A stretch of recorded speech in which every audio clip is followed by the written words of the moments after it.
বিয়ে বলে কথা গাইস, আর বিয়ের আগে কেনাকাটা করাটা কিন্তু বাঙালির একটা ঐতিহ্য হয়ে গেছে। বিয়েটা কিন্তু হয় একটা ছেলে আর একটা মেয়ে, কিন্তু মার্কেট করে পুরো এলাকাবাসী মিলে। কারণ বিয়েটা যারই হোক না কেন সাজতে হবে পুরো এলাকাবাসী সবার। তাই সবাই মিলে কি কি কেনাকাটা করলাম বিয়ের আগে আর কি কি করলাম সবকিছুই থাকবে আমার এই ভিডিওতে। কিন্তু গাইস বিশ্বাস করেন, মার্কেট করতে করতে এত পরিমাণে খিদা লেগে গেছিল আর খাইতে পারলাম আর যেটাই খাইতে নেই ওইটাই টান দিয়ে নিয়ে যায় কাইব। হেই হ্যালো এভরিওয়ান, আসসালামু আলাইকুম। কেমন আছেন সবাই? দেখেন আমরা সাজুগুজু করে রেডি হয়ে কিন্তু বের হয়ে পড়লাম।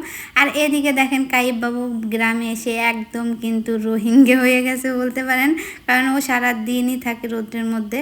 তো আমি বললাম কাইব তোমাকে আসো জামা কাপড় চেঞ্জ করে, তো বলছে যে না আমি এভাবেই যাব। তো নিয়ে আসতে চাই নাই, ও এভাবেই চলে আসছে। আমরা চলে আসলাম একটা কাপড়ের দোকানে। এটা দোকান বলে ভুল হবে, এখান থেকে সবাই পাইকারি নেয়।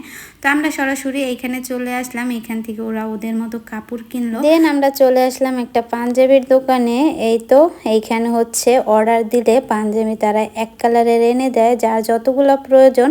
তো আমাদের লাগবে হচ্ছে জাম কালারের। তো এই তো এখানে জাম কালারের সব সাইজের হইতেছিল না, তো এইখান থেকে আমরা কিছু নিলাম আর কিছু অর্ডার দিলাম। বাচ্চা হইতে বুড়া পর্যন্ত যেহেতু সবাই পাঞ্জাবি পরবে, তাই সবার সাইজেরই অর্ডার দিয়ে দিলাম। দেখেন আমরা হাঁটতে হাঁটতে আর একটা দোকানে চলে আসলাম, আর এটা হচ্ছে জুয়েলারি দোকান। তো এইখান থেকে ওরা ওদের মতো মার্কেট করলো, মানে কেনাকাটা করলো। আর কি কি কিনলো আমি কিন্তু এখন দেখাচ্ছি না, পরবর্তীতে আরেকটা ভিডিওতে আমি দেখিয়ে দিব।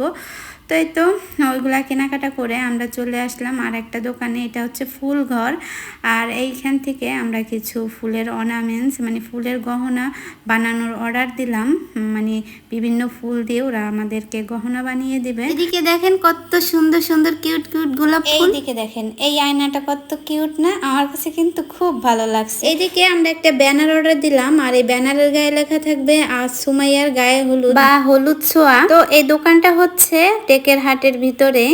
এটা হচ্ছে টেকের হাট ফুল ঘর, অনেকেই হয়তো চেনেন আমাদের এলাকার। আর আমরা বিয়ের দিন সকালবেলা এসে মানে গায়ে হলুদের দিন সকালবেলা এসে নিয়ে যাবে, যে কোনো একজন পাঠিয়ে দিলে ওরা দিয়ে দেবে নাম্বার প্লাস হচ্ছে অ্যাডভান্স টাকা কিছু দিয়ে আসছি।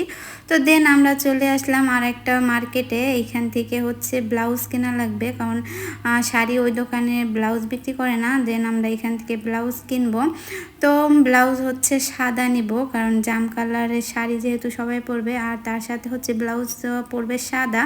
তাই এই তো সাদা ব্লাউজ দেখতেছিলাম। এইখান থেকে সবাই সবার সাইজ অনুযায়ী ব্লাউজ নিয়ে নিল। আর এইগুলা কেনাকাটা করতে করতে গাইস বিশ্বাস করেন এত পরিমাণে খিদা লাগছে, তো খাইতে আর পারতেছি কই, যেটাই নিতেছি ওইটাই কাইব বাবু নিয়ে যাইতেছে। তো ওকে বলে বুঝিয়ে এদিকে আমি একটা পুরি নিলাম আর পুরিটাই খাইতেছিলাম। আর হচ্ছে এই সিঙ্গারা নিলাম, সিঙ্গারা দুইটাও নিয়ে গেল। তো এই তো আমি কিন্তু একা ছিলাম না, সাথে ছিল হচ্ছে নতুন বউ, আমার ভাবি, আরও আমার গ্রামের আরও 2-3টা বোন ছিল। তো সবাই মিলে খাওয়া দাওয়া করলাম, প্লাস হচ্ছে কেনাকাটা করলাম। আর গাইস এই বিয়ে নিয়ে কিন্তু আরও অনেক ভিডিও সামনে দিব। আমি জানি এতদিন আপনারা আমাকে অনেক মিস করছেন, যেহেতু সামনে আর অল্প কিছুদিন আছে বিয়ের বাকি, তাই আস্তে আস্তে করে সব মার্কেটই করতেছি। আর কি কি মার্কেট করলাম, কি কি কেনাকাটা করলাম সব কিছুই আমি সামনের ভিডিওগুলোতে দিব। দেখা হবে পরবর্তী ভিডিওতে। Thanks for watching. আল্লাহ হাফেজ।